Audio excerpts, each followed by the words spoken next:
একটি ভবন নির্মাণের শুরুটা দেখতে হয়তো খুব সাধারণ মনে হতে পারে, কিন্তু এই সাধারণ কাজের মধ্যেই লুকিয়ে থাকে পুরো ভবনের সঠিক অবস্থান ও নির্মাণের ভিত্তি।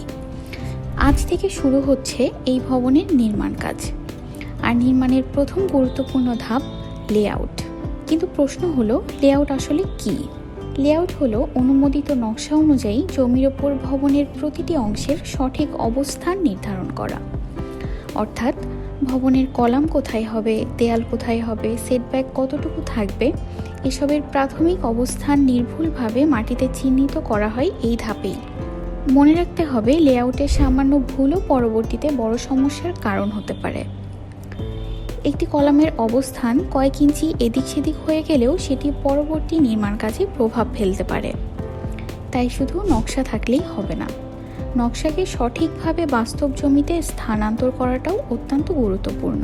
এখানে অভিজ্ঞ প্রকৌশলীর তত্ত্বাবধানে বিভিন্ন মাপ, রেফারেন্স পয়েন্ট এবং প্রয়োজনীয় মার্কিংয়ের মাধ্যমে ভবনের লেআউট নির্ধারণ করা হচ্ছে। প্রতিটি মাপ, প্রতিটি লাইন এবং প্রতিটি পয়েন্ট পরবর্তী নির্মাণ কাজের জন্য অত্যন্ত গুরুত্বপূর্ণ। কারণ একটি সুন্দর ভবন শুধু দেখতে সুন্দর হলেই হয় না, এর শুরুটাও হতে হয় সঠিকভাবে। সঠিক নকশা, সঠিক মাপ এবং অভিজ্ঞ প্রকৌশলীর তত্ত্বাবধান, এই তিনটির সমন্বয়ে একটি নির্মাণ কাজ এগিয়ে যায় নিরাপদ ও পরিকল্পিতভাবে। নির্মাণের প্রতিটি ধাপ সম্পর্কে জানতে আমাদের ভিডিওগুলো দেখুন, আর ভবন নির্মাণের সিদ্ধান্ত নেওয়ার আগে অবশ্যই অভিজ্ঞ প্রকৌশলীর পরামর্শ নিন। গ্রিন কনস্ট্রাকশন, পরিকল্পনা থেকে নির্মাণ, প্রতিটি ধাপে সচেতনতা।